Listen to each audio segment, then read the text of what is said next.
बड़ा इंटरेस्टिंग है। एक तो मुझे बड़ी आपकी ना परफॉर्मेंस और आपका कैरेक्टर अलग लग रहा है जो आप इससे पहले करती रही हैं। अभी इससे पहले जो करती थी वो थोड़ा सा ये होता था कि उसमें इतने ग्रे शेड नहीं होते थे।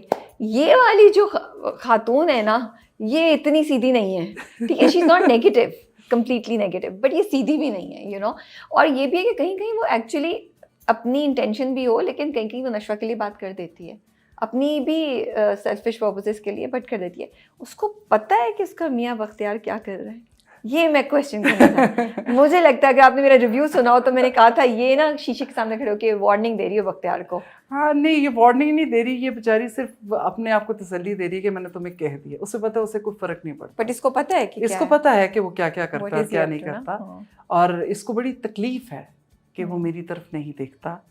मैं सब कुछ, क्योंकि आप एक देखे ना, उसको कोई फर्क नहीं पड़ता कि वो क्या खर्च रही है और क्या नहीं खर्च रही है। ये वो औरत है जो चीज़ों में खुशी ढूंढ रही है, लेकिन वो अंदर से खाली है, खोखली है, और उसको बड़ी तशनगी है इस चीज़ की। और जहाँ वो नशवा के साथ अच्छी है, वहाँ कहीं बुरी भी हो जाती है, गुस्सा भी चढ़ता है।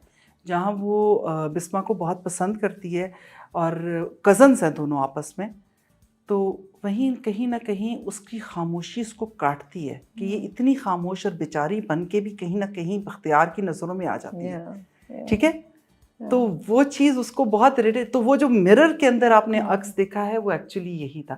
उस औरत में इतनी हिम्मत नहीं थी कि वो रुक के ज़रा ऊंची आवाज़ में कहती, लेकिन उसे जता दिया। उसने मैसेज दे दिया कि मुझे पता है what you are doing, so be careful. क्योंकि वो भी एकदम के लिए रुकता है, वो कह रहा है हाँ हाँ मुझे पता है तुम मेरे लिए तैयार हो रही हो और सब कुछ। तो बस तो वो चीज़ है। वो ये थी। इवन जी के लोगों को बड़ा एतराज़ हुआ उसके अंदर कि मैंने बख्तियार को मनाने के लिए कि नशवा को जॉब दे दें, करने दें और फलां, उसके बटन्स बंद किए गए। लोगों को एतराज़ क्या हुआ? बड़ा एतराज़ हुआ, और बड़ा मेरे पास बड़ी फ़ोन कॉल, मतलब फैमिली से भी, ये क्या तरीका है बात करने का। मैंने कहा देखिए मेरी बात सुनो, जब एक हम उस टाइम आप सलमा और दीपक परवानी को नहीं देख रहे, वो वहाँ पर दो कैरेक्टर हैं, मिस्टर एंड मिसेस बख्तियार के। तो एक केमिस्ट्री जो कि मेरे को आर्टिस्ट को इजी कर सके और वो बात कर सके उस तरह, तो वो हमने कोई कितनी रीटेक्स दी है उसके लिए। तो एंड में मैंने कहा साके भाई 1 मिनट कर देना प्लीज। तो मैंने उनसे बात की, तो उसने कहा हर वक्त तो तुम्हारे बारे में सोचता रहता हूँ, आज जो तुमने कहा उसके बारे में सोचता हूँ। तो दैट्स द चीजी थिंग। तो इससे ज्यादा तो मैं भी नहीं कर सकती, इससे ज्यादा दीपक भी नहीं कर सकता था, बट लेकिन यह that line, oh my goodness, I didn't think so. मुझे तो बस इंटरेस्टिंग लगा, मैंने कहा इंटरेस्टिंग, लेकिन ये ऐसा हमने पहले नहीं देखा। You stepped out of your comfort zone, I thought that लेकिन सारे चैनल्स और सब लोग इस बात को मानेंगे कि जितना अच्छा काम साकिब ने लिया है, साकिब को मैं बच्चों की तरह काउंट करूँगी, क्योंकि उसका विजन बेहतरीन है। उन्होंने हमें लाइट में नहीं फंसाया, उन्होंने हमें एक्टिंग में नहीं फंसाया। हम जो कुछ कर रहे थे हम फील करते थे और हम कर देते थे।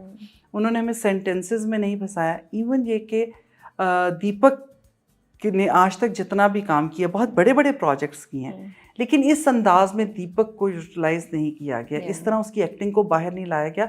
सिर्फ उनको पहले ही मुश्किल सीन्स दे दिए जाते हैं, रोक दिया जाता है। इसमें भी फर्स्ट सीन काफ़ी मुश्किल था, लेकिन फिर साकिब ने उनको बहुत हेल्प की, पूरी टीम लगी, हम सब बैठे और उनमें से बख्तियार को बाहर निकाला। एंड यकीन जानो राबिया, जब बख्तियार बाहर आ गया तो वो वापस नहीं किया। हमने 3 मंथ्स समझ लें हम बख्तियार के साथ रहे हैं। और सबसे ज्यादा जो बर्दाश्त किया है वो नमीर ने किया है। भाई नमीर को जो चपेड़े पड़ी हैं वो सच्ची मुच्ची भी पड़ी है। वो सीन, ओह माय गुडनेस, वो क्या पड़ी है, वो वाकई था।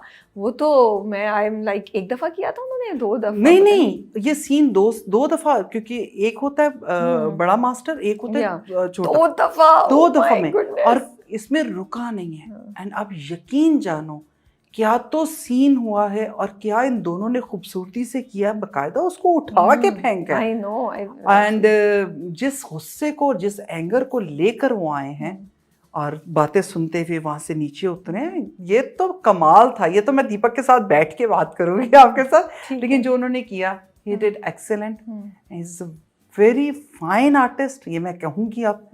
और बहुत ही खूबसूरत सोल है, बहुत बेहतरीन इंसान है। दोस्ती में काम करने में अपने कोलीग्स के साथ जो कंफर्ट जोन वो देता है और जिस अंदाज में वो लेके चलता है, हंसी मजाक, आप यकीन जाने जिस दिन दीपक नहीं होते थे ऐसे लगता था कुछ नहीं है, आज सेट पे कुछ नहीं है। मेरा और दीपक का तो मजाक ये बन गया हुआ था कि साकिब में मुझे कह देते थे आप दोनों नहीं है तो मज़ा नहीं है। मैं कहा मैं फ़ोन करके बुला लेते, हम बड़े फेले हैं, हम आ जाएंगे। लेकिन हमारा सेट बहुत अच्छा था। साकिब खान का सबसे ज़्यादा इसमें हाथ है क्योंकि captain of the ship Saqib भाई, और उनका बहुत शुक्रिया कि उन्होंने हमें इतना खूबसूरत मौका दिया और उनके साथ काम करके इतना मज़ा आया कि मैंने कहा ख़राब कर दिया बस, अब तो हम जगह डायरेक्टर की तरह खड़े हो जाते। उनकी फ्रेमिंग, उनकी लाइटिंग, दानिश हमारे डीओपी, जो हमारे एडीज़ हैं, ख़ास तौर पे हसीब कमाल है, दानियाल जो बच्चा हमारे साथ मेरा दामाद बना है वो भी टीम का हिस्सा था, फिर शहरियार नकवी, महेश भाई, पूरी team, Momina Durait, everyone. But yes Saqib भाई छा गए आप। तो सासू माँ के साथ इनके क्या ताल्लुकात हैं? सास को भी ये मैनिपुलेट कर लेती हैं, बट सास भी कहीं कहीं जैसे मिठाई के सीन पे पकड़ लिया, मिठाई बटवा के ही छोड़ी। नहीं, एक्चुअली मेरा ये है कि मेरे बारे में उन्होंने एक तो हाथ झाड़ लिए मैं, ये वो सास हैं जिन्हें कोई ना कोई चाहिए जिसको वो स्नब करके रखें। हाँ। और वो उनके पास बिस्मा है और उसकी बेटी है। रही बात मेरी, मुझे चाहे वो स्नब करती हैं, बात करती हैं, कोशिश करती हैं, लेकिन वो बात बन नहीं पाती क्योंकि कहीं ना कहीं मैं अपने चार्म को यूज करके, तो दीपक की तरफ यूं देखे, बख्तियार देख रहे हो ना तुम्हारी माँ क्या कर रही है मेरे साथ। और बख्तियार तो बख्तियार, हाँ बख्तियार कह रहे इसको पता है चुप रहेगी, ये चुप तभी रहेगी जब मैं इसका साथ हूँ। और बख्तियार का वो वाला हाल है कि यार मुझे घर की चिक चिक से बाहर रखो प्लीज, मुझे अपने काम करने दो। लेकिन एक्चुअली ये दोनों बड़े मैनिपुलेटिव हैं, एक दूसरे को यूज कर रहे हैं और सारी दुनिया को यूज कर रहे हैं। और ये सारा बड़ा एक क्वेश्चन आया था कि जब घर में पुलिस आती है तो माँ क्यों नहीं उठी। बेटे का जिक्र हुआ तो बेटे का जिक्र बड़ा लाउड नहीं हुआ था, हम कंफ्यूज थे कि बात क्या हो रही है, हाँ, पता नहीं था, हमें नहीं पता था। दूसरी चीज़ ये कि मैं इसलिए भी नहीं उठी क्योंकि किसी ने नोटिस किया मेरे साथ मेरी होने वाली समधन बैठी हुई थी। नहीं, मैंने नोटिस किया था। वो अगर मैं रिएक्ट करती तो वो यूं हो जाती कि ये क्या हुआ है, तो मुझे उस माहौल को भी ठीक रखना। और एंड में मेरी तो यहाँ चलनी ही नहीं थी, इतने लोगों में मैं बेइज्जती क्यों कराती, चलनी तो अम्मा जी की और बख्तियार की है, तो डील विद इट। तो मैं इसलिए उसमें, लेकिन ये कि वो सीन भी बहुत खूबसूरत था, वो तकरीर जो उनकी पूरी थी, जो उन्होंने मतलब पूरा बयान दिया, वो बड़ा ऑन पॉइंट था कि लोग वाकयातन ऐसे ही करते हैं। जो स्पिरिचुअल लोग होते हैं ना, जो कहते हैं हम स्पिरिचुअल है, दिखावे वाले, वो ये करते हैं ना, लोगों को बताते हैं ऐसे करो ऐसे करो ऐसे करो, खुद कुछ नहीं करते। तो वो ये झाग जो समुंदर के ऊपर की झाग थी, वो जो सिर्फ बिस्मा के लिए थी, तो वो ये। लेकिन अगर इस पूरे प्रोजेक्ट को देखा जाए ना, इसमें बहुत सारे मैसेजेस हैं।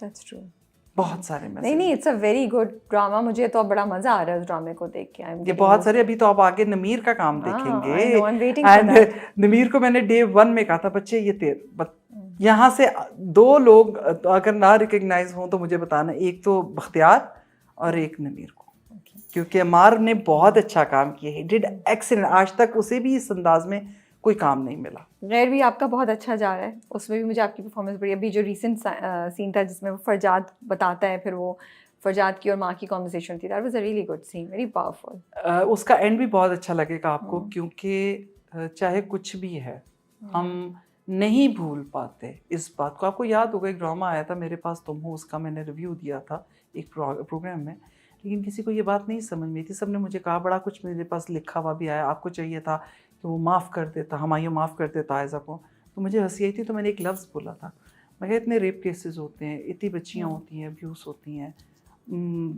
बेचारियों के कसूर नहीं भी होते, उन पर तेज़ाब फेंक दिया जाता। तो एक काम कर रहे हैं ना, पहले तो आप मुझे मुआशरे में चेंज ला के दे कि आप उन बच्चियों को अपने घर लेकर आइए, भाइयों के साथ, बच्चों के साथ ब्याह के तो देखिए, कुछ तो स्टेप इन कीजिए। सारी ख़वातीन ही बोलने वाली हैं कैसे माफ़ कर देना चाहिए, कैसे माफ़ कर दिया जाए। तो लोगों को वो बात मेरी बड़ी गलत लगी थी, लेकिन मैंने बात की थी सच्ची। कहना नहीं होता, हाली करके दिखाना होता है। तो मैसेज दे दिया उन्होंने, करके आपने दिखाना है। तो अब यही वो चीज़ है कि जहाँ गलती हुई है उसको सुधारना कैसे है। माँ से क्या गलती हो रही है, बच्चा नाक के नीचे क्या क्या कुछ कर रहा है, और मैं अपनी ही उस गम में फंसी रह गई हूँ और मैं उससे बाहर नहीं निकली।